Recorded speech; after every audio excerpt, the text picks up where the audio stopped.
Everyone, welcome back, and thank you for tuning in to this episode of Get Your Marriage On. My sex expert today is Dr. Cameron Staley.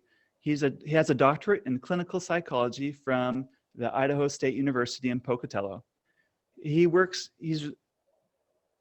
is so hard.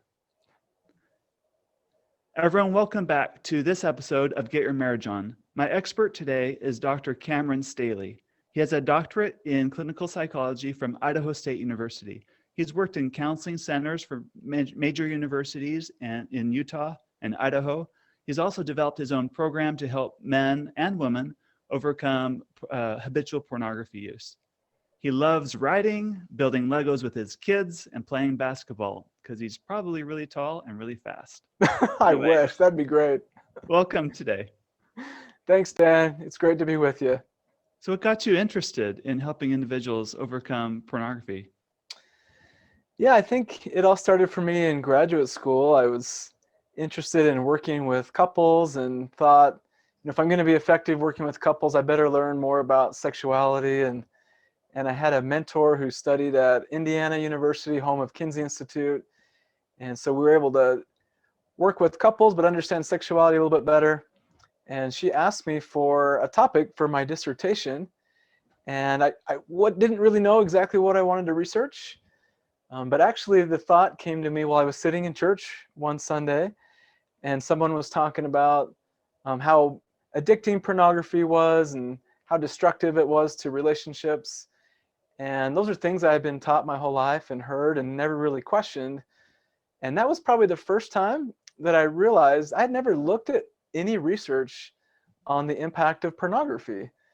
And so as I began to look at the research, I was surprised to discover there really wasn't a whole lot on looking at whether or not pornography was even an addiction. And so I brought this idea up to my mentor and said, hey, could we study this? And we had technology. We had EEG technology where we could look at people's kind of brain activity while they're looking at different sexual images. And I was pretty convinced we'd be the first research lab to find neurological evidence that pornography was an addiction. And we didn't. That's not what we found at all. And that really surprised me because that's all I'd heard was pornography is an addiction. Everybody knows that. So when we didn't find that, it really made me question my assumptions. But we did find a lot of really helpful things from that research, particularly that the role of emotions is really central in why somebody might struggle. But really, it just came from an idea that I had sitting in church. Because we toss that term around all the time, huh? Like pornography addiction or pornography addiction recovery. Like pornography and addiction usually come out in the same sentence so often. Yeah, it's so common. And even as a graduate student, I never questioned that until that day. Where it's like, I've actually never looked at the science.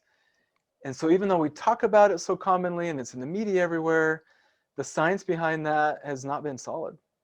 So can you help us understand or help me understand what, from a neurological perspective, what does an addiction pattern look like with alcohol or drugs? And what does the pattern look like in the brain for pornography use? Yeah, so there's different ways to study things neurologically. And our research was looking at kind of brain activation patterns. And so you see different types of activation in your frontal lobe when you're presented with stimuli or images of things that are quite appealing. So they've done research on people that use nicotine or methamphetamine or cocaine. And there's a really predictable, they call it a frontal alpha asymmetry response, which are just fancy words for kind of that brain activation when you're seeing kind of that drug of choice. And so that research was pretty well established with substances. So we thought we'd see a similar kind of brain activation pattern with people that had a hard time controlling their viewing of sexual images.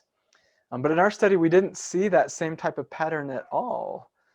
We did find that people that had a hard time controlling their viewing of sexual images, they were both sexually aroused while viewing, but they also felt more negative emotions like disgust or guilt or shame or even anxiety. So even though people were aroused, there was more emotions going on. And that's a little bit different than what we think about as more of a physiological or biological addiction process. Really the role of emotions suggests there might be something going on that's more of a compulsion. where emotions are showing up, and then we engage in a behavior like viewing sexual images and masturbating, or scrolling through social media or shopping, something to help manage feeling distress or disgust. But then that behavior we engage in, like looking at sexual images, produces more guilt and shame. And then we continue that cycle where the strategy we're using to feel better also makes us feel worse. And so that's different than an addiction kind of pattern that's more biologically based. This is definitely what we see a lot more implications with our emotions.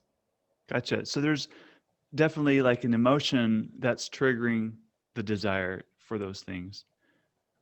Or people use pornography to manage emotions. Yeah, and I think that's huge. Is where what we found is people that struggle with pornography viewing tend to be less aware of their thoughts and emotions. And we even have a term for that. We call it trait mindfulness. Is they're actually lower on that ability just to be aware of what's going on in your thinking, your emotions, and in your body. And so if you think about the role of emotions, they're really designed to prepare and organize us for action. But if you don't not aware of what you're feeling, you're engaging in behaviors you don't really know why. So a lot of people that are feeling stressed or overwhelmed or sad or lonely tend to use something like pornography in an effort to cope with that. But often there's a disconnect where it's like, oh, I don't know why I started searching for these terms or clicking on these websites. I don't know how I got here. And often there's just not a lot of awareness of the emotions that drove people in that direction. And as I start to work with people and kind of slow them down, they often discover that, wow, there's typically an emotion that precedes an urge to view pornography. And as we start to see that, we can do something with that. But often people are just kind of stuck with this notion that, oh, I'm just an addict. There's nothing I can do about it. You know, there's just some disease that's driving me to look at this. And so we never really take the time to slow down and investigate what might you be feeling that's leading you to these behaviors that you're hoping to change. Got it. Why the pull of pornography? Like from a professional perspective, what's the pull of that? Like versus like binge eating or shopping or numbing out by scrolling Facebook or whatever. What's the pull of pornography? Yeah, I think that's a great question. I think about neurologically, we know that certain types of images or things in our environment are just more appealing or desirable than others. And so we know that just images of food, people are drawn to those. People are drawn to sexual images. We're kind of programmed that way. Interestingly, if you see a picture of a baby, women are drawn to that and men aren't. We're just kind of programmed a little bit different way. But things like sex and food, we're just kind of programmed to find that desirable. And I think why some people end up struggling with pornography, it often starts much earlier. And probably the common ages I see are anywhere from like 8 to 12. Okay, pretty young. Pretty young, where it's usually a youth who is just kind of curious about how bodies work and maybe about how sexuality works. And they often grow up in pretty conservative religious homes where sex is not talked about very frequently. And so there's this really natural curiosity, but not an opportunity to talk about it with your folks. So people start to search for just different ideas or images online, and they discover as they're doing that sometimes it feels good. And as they're feeling good, it's like, oh, wow, I don't have to worry about my schoolwork or feeling sad or lonely. I actually feel better in this moment. So often for people, it starts very innocently like that they're curious. Then they discover, hey, this feels really good. And then what kind of the trap is, after they start viewing for a while, they learn from either a parent or another family member or a leader or a church leader that says, hey, you know, what you're doing is pornography and it's really bad and it's addiction. And it's like, oh my gosh. And then the individual feels terrible and often feels that they're a horrible person. But what they've been practicing is how they cope with emotions is looking at those sexual images. And it's like, whoa, now I got a whole host of these negative emotions. I guess I'll just keep looking at those sexual images in an effort to manage that. And I think about looking at pornography, it does ramp up our arousal. It feels good. And then often people look at pornography and then masturbate. And that helps people feel better temporarily, but then those emotions come back. But I think, honestly, looking at the underlying function, it actually functions very similar to playing video games or scrolling through social media. It's just that around sexuality, we have such a stigma and such judgments and so much shame that people tend to struggle a little bit longer with these areas. But really, the purpose is often really similar to scrolling through social media. And we just don't often associate things like sin with that as we might with something like pornography. Got it. And that can, so as a youth or, an adolescence or young adult, you have this pattern of soothing your emotions by getting aroused. And then you carry that into your marriage, or it might start after you're married or whatever, and it can really harm that relationship. Or that's seems to be what we see. Can you talk on that, how pornography harms maybe like a marriage?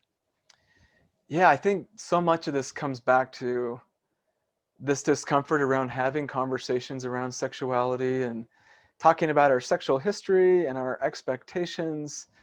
So I think for a lot of people, before they get into a marriage, they don't have these conversations about, what has been your sexual development or your expectations, your history, or have you struggled with pornography or not? Often that's not a conversation. So people get married and it's like, oh, things are going to be wonderful and they're excited. There may not even be that much of awareness that someone may have struggled with pornography. Or if it does come up in a dating situation, often what I hear is the individual that was struggling with porn says, yeah, that was something I struggled with in the past. I haven't been struggling lately. I'm doing pretty well.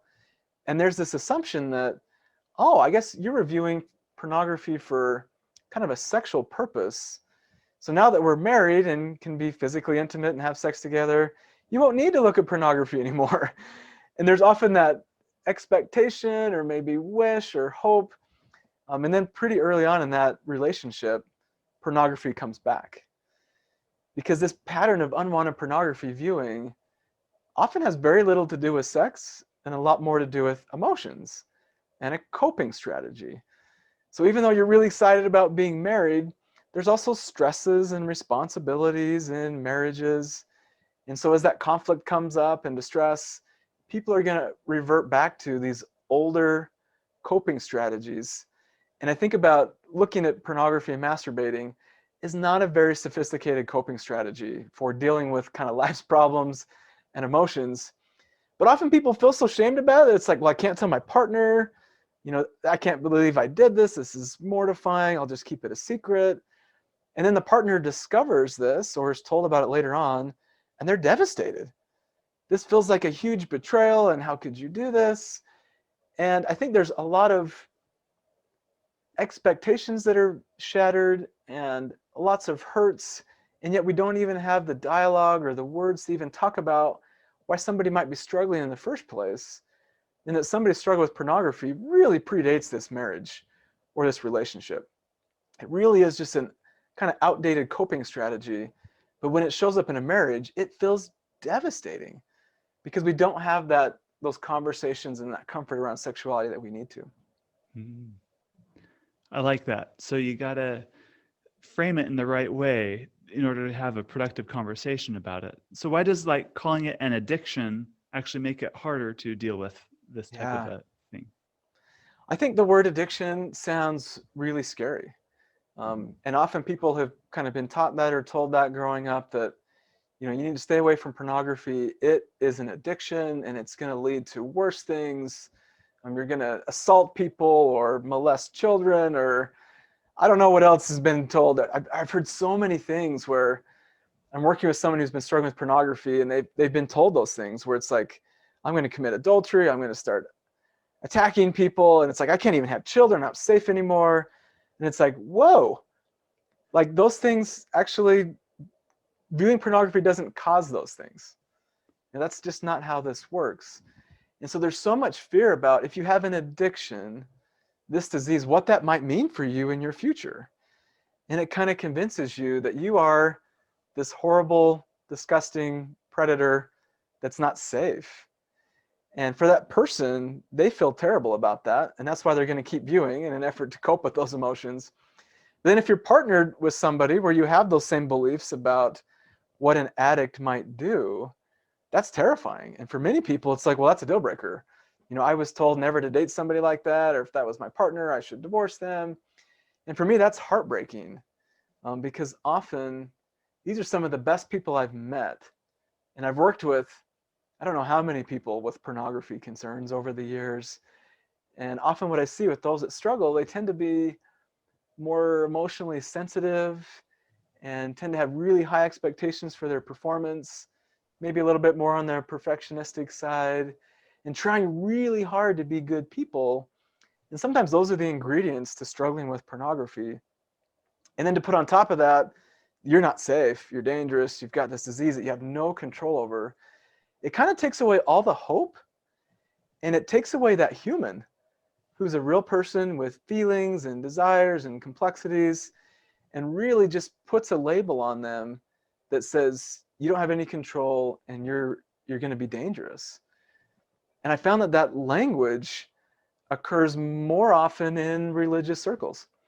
And we have research on that now, that people that are religious are more likely to perceive that they are addicted to pornography, even though they're not viewing at higher rates than less religious individuals.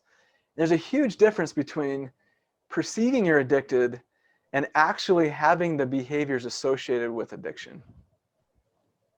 And labeling it correctly matters too. Like calling them an addict because they use pornography once or twice is not going to help the situation. Yeah. That's what I see as well, is often, like you said, someone views this once or twice, or they have in the past, or they might look at sexual images every couple of months or a few times a year. And it doesn't matter what level of involvement, the only language they have is, well, I'm an addict. And I think about, would we use that same language if somebody consumed alcohol a couple times a year? They say, well, they're an alcoholic. I mean, they drank once on Christmas Eve. It's like, no, that doesn't make any sense. We think about if somebody is heavily using consistently for hours a day, and it's disrupting their relationships and their work and productivity, and there's health complications and there's all these risks. But with pornography, it's often the opposite, where any involvement at all, we jump to it's an addiction. And that really takes away kind of the complexity, and we stop kind of looking, we stop reflecting on it, we stop talking to people about it, because we're just so afraid of what the connotations around addiction are. Even though often people, when I start to work with them, they're not even viewing that consistently anymore that often, but they still feel like an addict, even though they may not have viewed sexual images in 6 months. And that's really different than when I work with people that struggle with methamphetamine or alcohol, that might be drinking a case a night, or are homeless. I mean, that's really a different presentation. You mentioned religious groups tend to have a harder time with the whole pornography labeling and the way we react to it and such.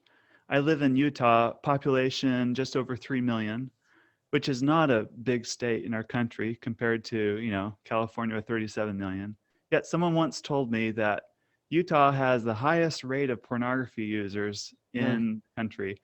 I don't know if that's true or not, or where they're getting their information from, but others have told me that you have more problems with pornography, quote unquote, addiction in more religiously conservative pockets in the country. Can you talk on that? Is that true? And why is that? And what can we do about it? Yeah, I think that's a good question, because I've heard that same stat where, hey, people in Utah are looking at more porn than other people. And I haven't looked at that stat for a while, but when I looked at it before, I think it was, they had the highest rates of like purchased subscriptions to pornography. And yet there's a lot of free kind of sexual images out there. So maybe religious people feel guilty, and so they purchase it. I'm not sure. Instead of stealing it, they're going to be honest about buying. Yeah, exactly. They're going to be honest about looking at their pornography. I'm not sure. So I actually don't know if there's much to that stat. If people in Utah are looking at porn more than others. But at least a few years back when I looked at it, they were paying for more subscriptions. I just don't know exactly what that means. Or maybe that stat came from one porn site that you pay a subscription for maybe it was like a top 10 traffic site, I guess. They disclose zip codes of who their Oh, customers yeah. are to the study. So that was just their sample size only. So, but, you know, I don't want to derail the conversation too much, but there's laws in Utah. You can't mail like really Oh, hardcore yeah. pornography. So I guess if you're going to buy it, you got to pay for it through this other subscription site. And that was only one out of Yeah. many. But still, it appears to be more of an issue, or people seem to have more concern about it in religiously conservative pockets of the country. I think you're right. I think you nailed it. There's more concern about it. And that's different than there's more of a problem. And I think about people that are more likely to pay for a subscription might have greater economic resources than others. And often people in Utah, there's a lot of people that are doing pretty well, kind of have good jobs and going to school, pretty productive members of society. So there may be more financial resources there too. So I think there's a lot of confounds to think about. So I don't think it's just Utah. I grew up in Utah, and it's like, yeah, I don't know if that's the best way to represent Utah, but I agree with you. There's more of a concern. And so I do think there is something there where I think about how our minds work. Our minds can only do, they can only think. They can't not think about things. And so if you grow up in a kind of a conservative religious environment where we both grew up in, and there's these kind of messages where you shouldn't think about sexuality and you shouldn't think about sexual images or you shouldn't search these things. Often there's a lot of people that say, yeah, you're right, I shouldn't. This is really bad. I need to really focus on not doing these things. But our mind doesn't know how to do that. So by not thinking about things, we're only thinking about it. Oh, whatever you do, don't touch the red button. Yeah. All you think about is touching the red button. That's that paradox. And I think about that whenever I skipped a meal, or sometimes for religious purposes, I fast. And I promise you, when I'm like, I gotta fast, I can't eat today, I think about food and my hunger and how good food is more than any other day. And it's because in my mind, I'm like, you can't think about that. That means you're not being faithful and you're not worshiping the way you should. And I'm starving. And by the end, I'm like, I'll eat anything. I don't even care how good it is. And it's that paradox where it's like, this is really bad. You shouldn't do it. People are probably going to think about it more because that's just how our minds work. And so I think when there is a focus where this is really bad, you shouldn't get involved, that actually keeps that on people's minds more and probably increases the likelihood that they're going to struggle. And that's what I've seen with these individuals I work with that are really good people and actually striving to be really obedient and follow their directions. That's actually a risk factor, I think, for developing a problem with pornography, is they take those messages really, really seriously, and where others are like, okay, and they may view or they may not, but they're not struggling with it. It's not on their mind all the time.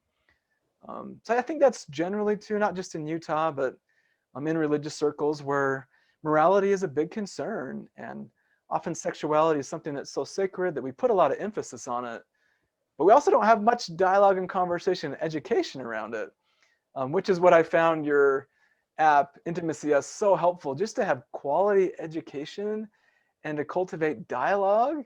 For me, that's going to produce connection and intimacy, and for me, that is the antidote for having a problem with pornography. Intimacy and connection for the antidote. I love it. Yep. That's great. Okay. If you have been using pornography and masturbating to it, how do you stop? Like, if this is unwanted and you like, I don't want this in my life, what's your therapy like? Or what therapies are out there? What works and what doesn't work? That's a great question. So I'd say just a couple months ago, a researcher did a 25-year review on all the research studies on pornography and addiction. And what was interesting in that is most of the studies were looking at whether or not pornography is an addiction. And it's kind of mixed results there. But there was only a handful of studies looking at what treatments actually work. And it's like, wait a minute, we've been studying whether or not it's an addiction for several decades, but we haven't really been looking at what treatments are helpful. I thought, it's time to retire. Is it an addiction or not? It's like, I don't know if that matters as much as how do we help somebody who's looking at pornography and doesn't want to anymore. So fortunately, of the handful of studies that exist, there's been 3 studies now on the effectiveness of acceptance and commitment therapy, or ACT, as a treatment for unwanted pornography viewing. And that does not sound like very many, because it's not. There's only 3. There's probably a total of like 6 studies looking at any treatment as an option. And it's like, holy cow. But half of them look at acceptance and commitment therapy. And this is an approach that's been around since the 1980s. It has over 350 randomized clinical trials. This ACT is a behavioral therapy, and it wasn't designed to treat pornography. It's actually been shown effective for treating a variety of mental health concerns, from anxiety, depression, PTSD, eating disorders, even seizure disorder. So it's been around a long time, but it has been an effective treatment for other compulsive disorders like OCD and hair pulling, skin picking, that kind of a thing. And so it made sense that ACT might be an effective treatment for unwanted pornography viewing.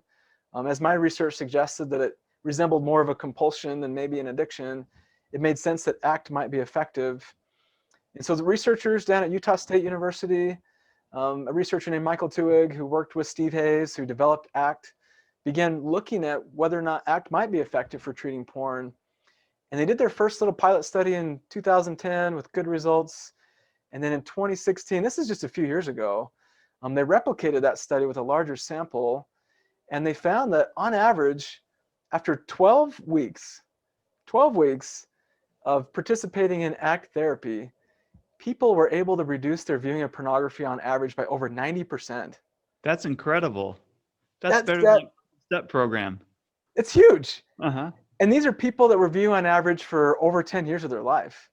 And had tried addiction programs and tried therapy and tried medications and went to group and tried church programs.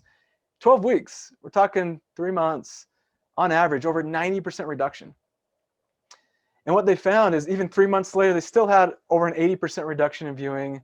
About a third to a half of people were not even viewing at all. And what the intriguing thing is with ACT is there's not even a focus on controlling your viewing of porn.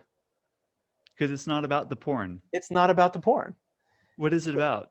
The emotions? The emotions is a big part of it. So often why people struggle with pornography is their mind is saying, this is a problem, you have an addiction, we got to fix it. And we get stuck in this kind of language trap where we can create a problem by labeling it, and then we try to fix it by thinking about it. But that's not really how these kind of emotional concerns are addressed. And so what ACT does is it's actually trying to increase our awareness of thoughts and emotions and urges through mindfulness. And as we're able to slow down and identify what's going on that precedes an urge to view, you now have options. You have choices. You can continue to manage loneliness by looking at sexual images and masturbating if you like, or you can reach out to somebody or journal about it or just sit with that emotion. And it really just increases people's awareness so they can now make decisions on how they want to respond to their emotions. That's a big part of it. The other part of it is the role of language. And that's why the term addiction matters so much, is we have so many associations, and that word has so much power where we feel hopeless and powerless and stuck. And so instead of using labels and judgments and evaluations, ACT is looking at more describing what's going on. So instead of saying, I got a porn addiction, we're using more descriptive language like, yeah, I choose to look at naked people having sex when I'm feeling distressed. And it's like, oh, is that what I'm doing? Like, what are my other options when I'm feeling distressed?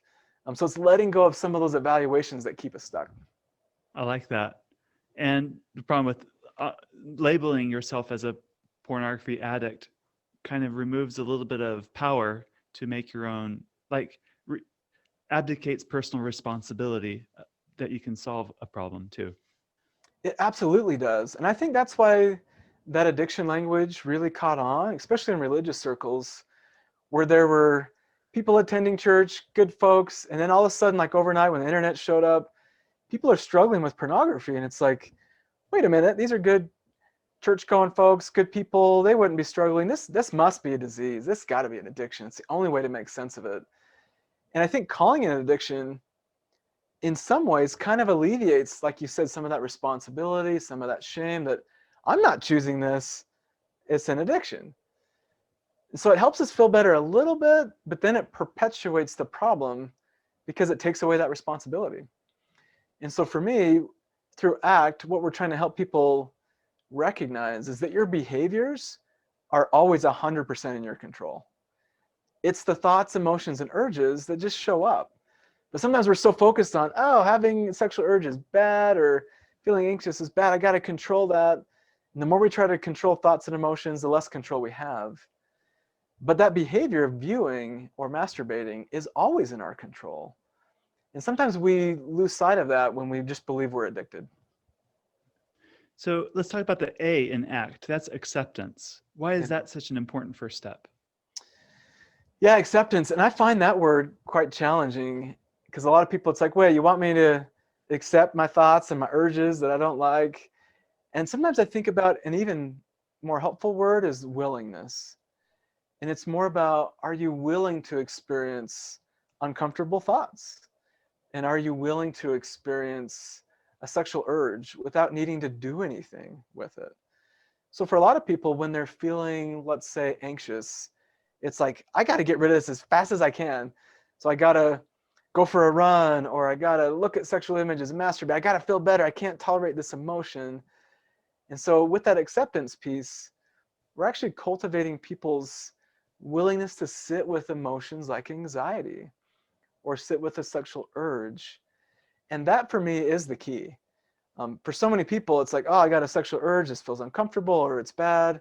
I want to get rid of it as fast as I can, so I'll look at porn, I'll masturbate, and then I'm done. Whew. And it's like, actually, you can experience an urge, you can experience arousal, you can notice a thought that I should look at pornography, and you can disobey your mind, and you can disobey that urge. Just because you're feeling it doesn't mean you have to do it. And you can be willing to sit with, wow, this is what arousal feels like. This is what an urge feels like. And this is what thoughts are. It may not be comfortable, but we can sit there and experience that. And that's the acceptance piece. Is you may not like the thoughts or emotions or urges that you're having, but struggling with them sometimes makes them worse. Like, how can we create more space to be able to sit with those? And as we do that, that really is a game changer where you can actually start making decisions. Instead of reacting to these thoughts and emotions and urges, you can begin to respond to them in a way that's consistent with your values. Is it like a muscle? The more you practice that, the better you get at managing that and sitting with that anxiety? Absolutely. Willingness, what I like about willingness is not an emotion. Willingness is a choice, and willingness is a skill, and you can practice it. And just like a muscle, the more you practice it, the stronger it gets. And so willingness is a really broad concept, and it applies to things like anxiety and depression, in addition to struggles with pornography. And I think that's why mindfulness is so key. Through mindfulness, we're cultivating more awareness of thoughts, emotions in our body, and creating more space to be present with it without judging it or struggling with it. And the more we practice that skill, the more we can sit in discomfort without needing to avoid it or escape it or get rid of it as quickly as we can, which is typically why somebody struggles with porn. Gotcha. So being able to sit and being comfortable with being uncomfortable for a little bit. It's huge. And it seems so simple. Like, often when I've worked with folks and they've been struggling for years and they're doing a little bit better, often one of the emotions that leads to them viewing later on in life is they're bored. And it's like, well, that's actually not that big of an emotion. It's not that scary. It's like, I'm bored. So I start scrolling through my phone or online and come across things. And so instead of always being busy and entertained, you can practice being bored and sitting with boredom. And that can be life-changing too, where I can feel bored and I don't have to entertain myself. I don't have to watch a show. I don't have to put my earbuds in and listen to music. I can experience boredom.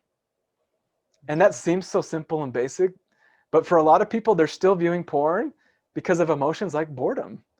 And that may not be the best reason why you're still struggling with something that's causing other problems in your life.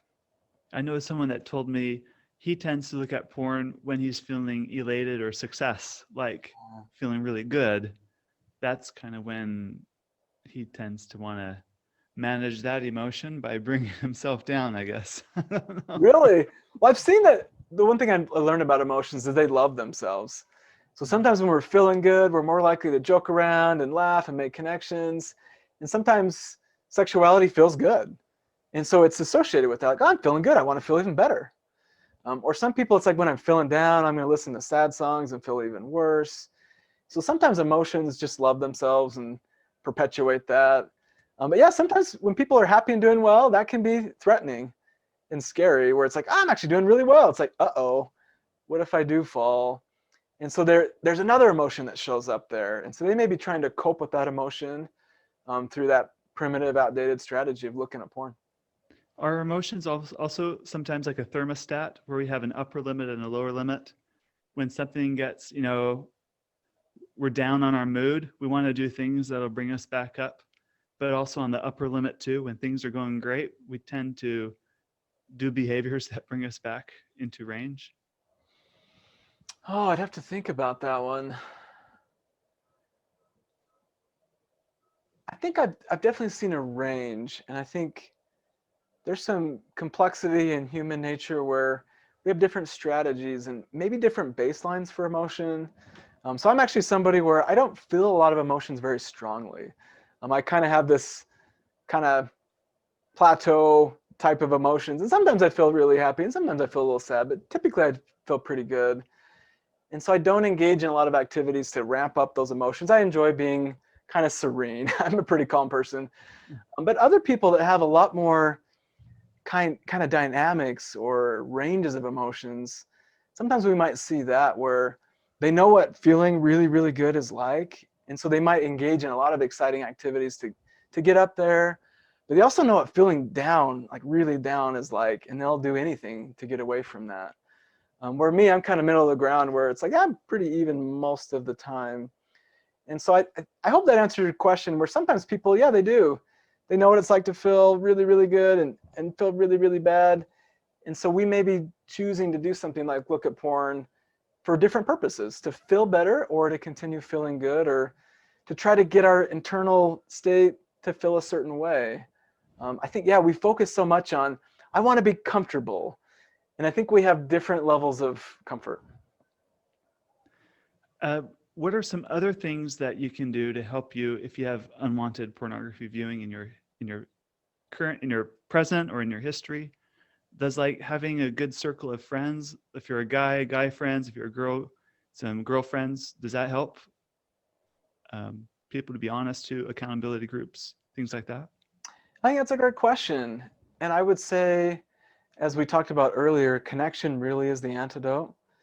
That if I think about sexuality in general, one of the major purposes of sexuality is connection.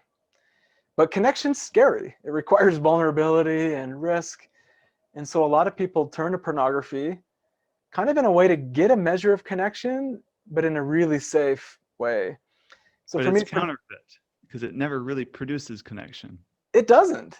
But for me, it's kind of like empty calories, where it's like, it's candy. It's not a well-balanced meal, but it kind of gives you enough where it's like, oh, I feel a little bit better. And I was able to connect with some kind of models and actors, and I felt really good. But you're right, it's an illusion. It's not genuine, authentic connection, but it's close. And I think why people keep viewing is when you're searching for pornography, you're in control. You can determine how long you want to view and what you want to look at. No one's going to reject you or judge you or say, hey, I don't like how you're dressed. I don't like what you look like. It's very accepting. And often I don't think we think about that. Often that's what people are viewing, is they're wanting some connection, but that's scary to get in relationships. And so as you mentioned, the role of support and friendships is really key. And so for me, what I would kind of recommend is people building those connections with friends, with family, with partners, or other people that are struggling, and really talk about what you're going through in life. Talk about, hey, I had a really great day and I'm excited and these are the things I'm working on. But also talk about, like, I'm struggling. I'm feeling like a failure. I'm feeling disappointed. But to really talk about life and also build connections with people through shared activities. What I've seen that's less helpful is having kind of an accountability buddy, where it's like, I'm going to report to you if I viewed or not. For me, that doesn't foster connection. That fosters a relationship where I'm now your police officer or something. I'm not sure. Right. And sometimes in a marriage that shows up too, where now one partner's policing the other one, and it introduces this power dynamic that isn't connecting, that isn't safe. It's not accepting. No. And it's like, okay, if I view, oh shoot, now I got to tell my partner, so I'll just keep it a secret. Then the partner's going to ask and then feel terrible. Why'd you keep this a secret? Instead, focusing on more, how can we have conversations around how we're doing? And if we're not doing well, say, yeah, when I'm not doing well, sometimes I have urges to view, or sometimes I have urges to overeat or spend time on my phone. And if we can really look at that as, let's talk about more how we're doing and check in and have conversations, I think it improves the safety and connection. But if we're just reporting on if we viewed or not, that tends to keep that again on our mind. And then we're going to struggle with it even more. So for me, the focus needs to be on more connection than reporting or confession. Got it. So in a sense, more sex in a relationship may be part of the answer, but maybe it's not just having more sex. It's got to be more connecting, heartfelt, more intimate sex, not just more sexual activity alone. Absolutely. And I've seen that with folks, often folks that struggle with porn, they're uncomfortable about just having vulnerable conversations and dialogue. So they may be having a good sex life in their marriage, but outside of that, there's not a lot of intimacy, or there's not a lot of conversations, or they may be having sex, but they're not talking about sex. And for me, that I want the intimacy, the global one, not just sexual intimacy, but more connection and emotional closeness and conversations and taking those emotional risks. That's going to be really key. So a sexual relationship is connecting and helpful, but it's not all of it. There needs to be that conversation and that safety and that trust and that openness and lack of judgment. That's going to foster intimacy. And that's really going to help somebody who's had a history struggling with porn. Any stories you can share about someone who has had a history struggling with porn, therapies they tried, what worked, didn't work, and how, like, through your teachings or whatever, they found success? Yeah, I would say the last few months I started a podcast called the Life After series, and I had a gentleman reach out to me who had been struggling with pornography for many years, and he had tried addiction programs and church-sponsored programs, and he found that attending the groups was really helpful in reducing shame and not feeling like he's the only one. Because as you meet with other people who are struggling, or it's like, oh wait, like they're kind of like me and they're good people, maybe I'm a good person too. So I think being in a group to talk about that's really key. But what he recognized going to these addiction programs is it didn't change his behavior at all. He was still looking at pornography at the same rate. He felt a little bit better about himself and not as lonely, but was still struggling. And then he came across this online self-directed program I put together that's based on ACT. It's called Life After Pornography. And as he was going through that, he reached out to me and said, wow, this is it. Like, this mindfulness approach and more compassion towards yourself and more understanding of your emotions. He's like, wow, for the first time, I'm starting to see that there are emotions that precede urges, and that believing I'm an addict has actually kept me stuck. I'm not an addict. I'm a human who's trying, and I have some perfectionistic traits that's keeping me stuck here. And it's amazing to have these chats with him that we've done a few podcasts now. And he talks about this transformation, and he went from nobody can know about this, and I'm the only one, to, wow, you know what? We actually need to be more open about things we're going through and struggles that we have. And this is sexuality, and I'm learning. And this wasn't a horrible addiction. This was an unhelpful coping strategy for emotions. And I'm learning better ways. And he's discovering that as he talks about this and increases his connection with others, his struggle with pornography has dramatically declined. And a lot of that is due to mindfulness, conversations, connections, and participating in Life After Pornography. And it's been really neat to see, I don't know how many folks we have now, over probably a couple hundred folks in the last year that we started this program. that share these stories with me where it's like, I've tried so many things and this works and it's simple. Just attending to your emotions and letting go of unhelpful labels. It's remarkable to see that. And what I like about that is it gives me so much hope, where a lot of people have this notion that, once an addict, you're always an addict, you're gonna have it for the rest of your life. And for me, that's a myth. Such a destructive, unhelpful myth. Where with the right principles, people can overcome their struggle in weeks to a few months. This does not have to be a prison sentence or a terminal illness. With the right direction, people can move forward pretty quickly, which is so exciting to see. That's really exciting.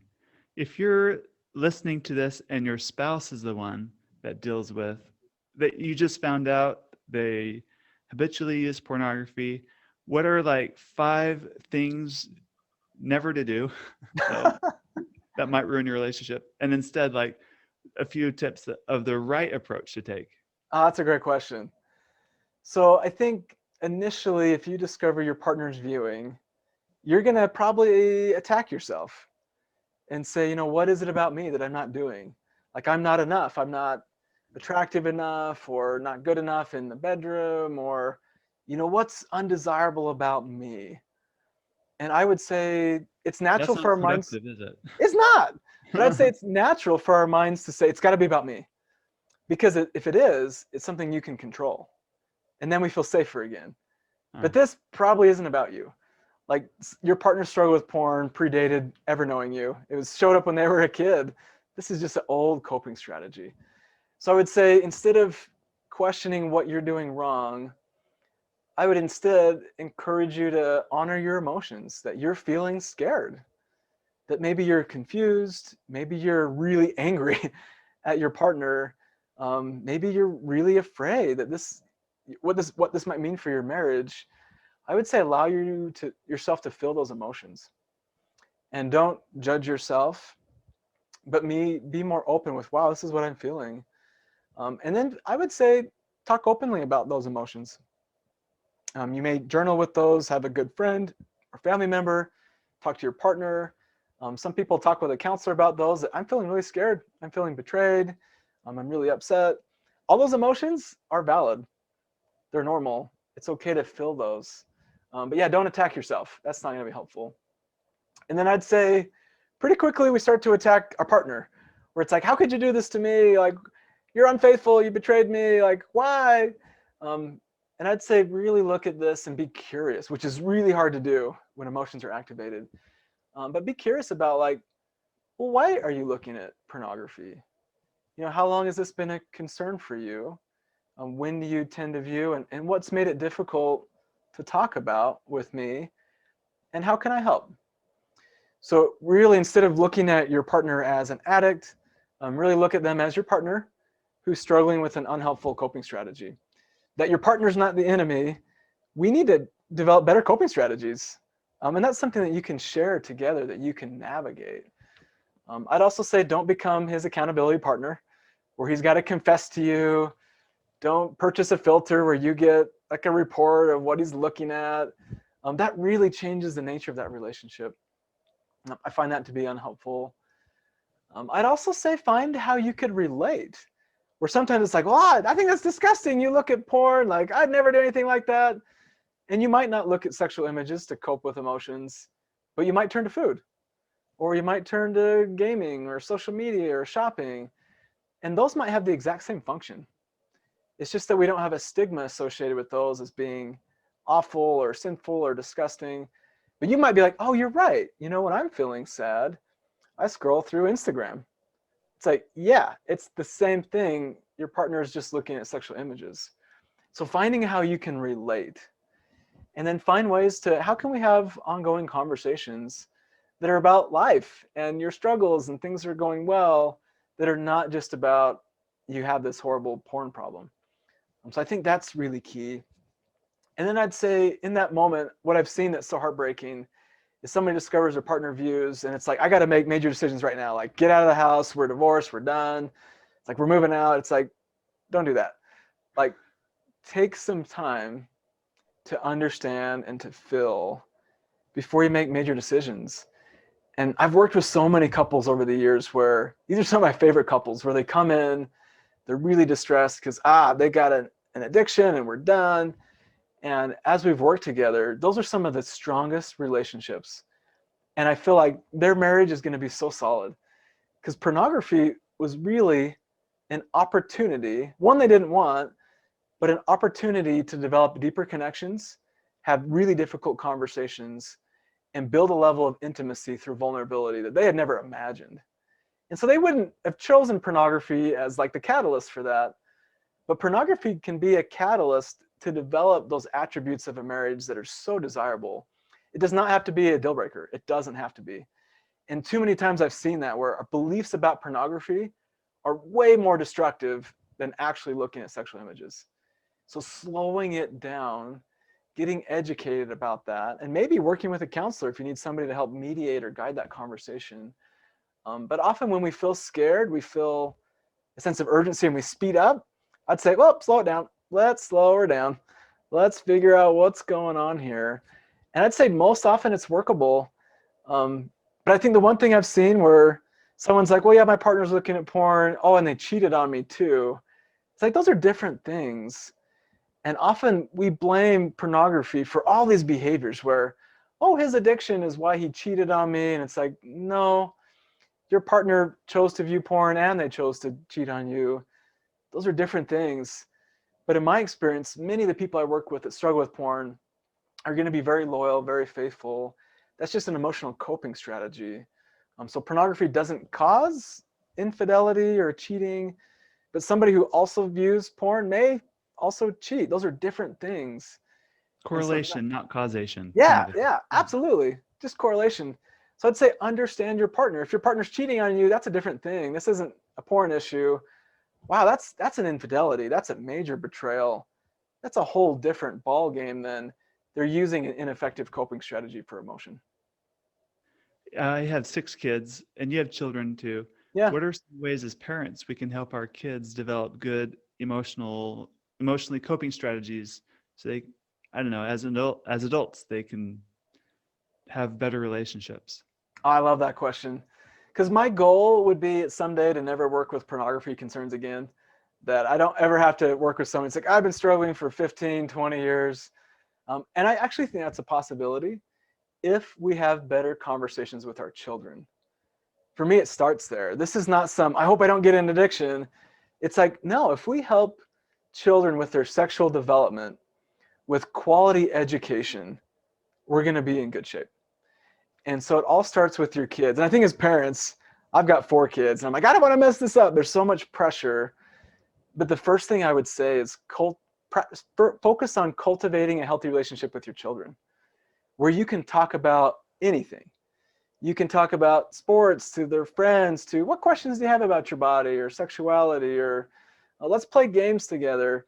Like, the stronger relationship you have with your kids and the better relationship, the more you can have conversations around sexuality. And I would say if you have the belief that, oh, we'll have the sex chat when they're older and I'm done, that's not going to work anymore. Maybe it worked decades ago, probably not.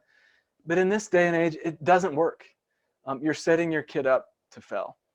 And I think about, we often view sexuality and the power to create life as such a sacred, meaningful responsibility. And yet we don't prepare our children at all for it. And it's like, I think about some amazing things in life. Like, I enjoy the outdoors and kayaking and rafting, and I love the water.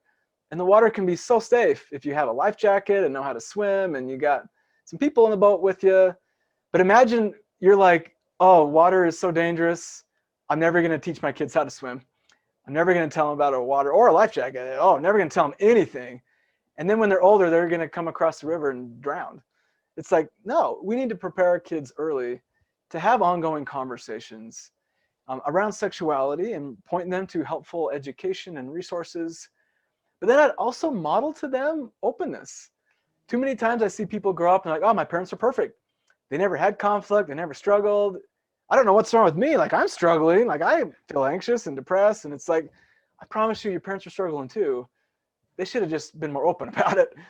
And so if you could tell your kids, and my kids, I'm sure I've dispelled any notion that I'm a perfect person to my kids. I share with them like, oh, I'm feeling really insecure here. And Yeah, I got scared about this, and yeah, I felt lonely, and sometimes dad eats too many sweets when he's feeling down. I need to work on that, and this is a challenge, and I'm not sure about that. Oh, but here's my strengths. So just being open about what you do to cope, and that sometimes we struggle, and that's okay. But cultivating those open conversations are going to show your kids that they can come to you, but this is normal.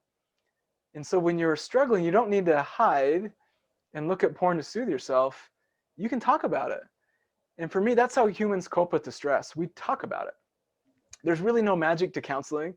It really is just a safe space where you get to talk about it with someone who's listening and validating and attentive. That's really what I do most of my time. I went to school for a long time to listen to people in a caring way. I don't give them amazing advice or words of wisdom. I give them a good listening to. And people do better. They can cope better. They can manage emotions better because I'm creating a safe relationship for them and we're talking. And that for me is such a better strategy for managing life and emotions than looking at porn by yourself in a dark room and masturbating. You have so much to offer. This has been excellent. If people want to know more about your programs or get in touch with you, what's the best way for them to reach out to you? Yeah, I would say a couple places. I've got a professional Facebook page called the Life After series where I post all my free podcasts and I interview other experts in the field. I have a YouTube channel as well that shows all those videos. You can check out the Life After Pornography program as well. I designed it as a kind of a 10-module self-directed series, which really resembles the same approach I would use with somebody in therapy. But you just get to watch me in videos, and I come up with a workbook as well for you to walk through. And I made that all in less than the cost of one therapy session. Because I really feel like with the right approach and guidance, this does not have to be a years and years battle. That a lot of people just need the education and they can walk themselves through this. And it doesn't have to be really expensive either. This can be really simple. So Life After Pornography, a great place to start. I wrote about 6 or 7 short little ebooks as well that are free that you can sign up for. If you just want to learn more about mindfulness and ACT and healthier ways to approach this, in the end, I feel like with the right education, people are going to be okay. And I think we just get so scared around sexuality and we're so uncomfortable that we don't take the time to have conversations or research good materials. And so I wanted to be a part of that solution, just like you with your apps, where with the right education and conversations, we can really build really strong relationships. But the challenge I've seen is with shame, we withdraw and we feel bad and we don't dialogue. But as we reduce the shame around sexuality and why someone might struggle with pornography, I really feel like people can move past this and build really strong relationships. Thank you very much. We'll catch you again another time. Wonderful. Great to meet you, Dan. Thanks.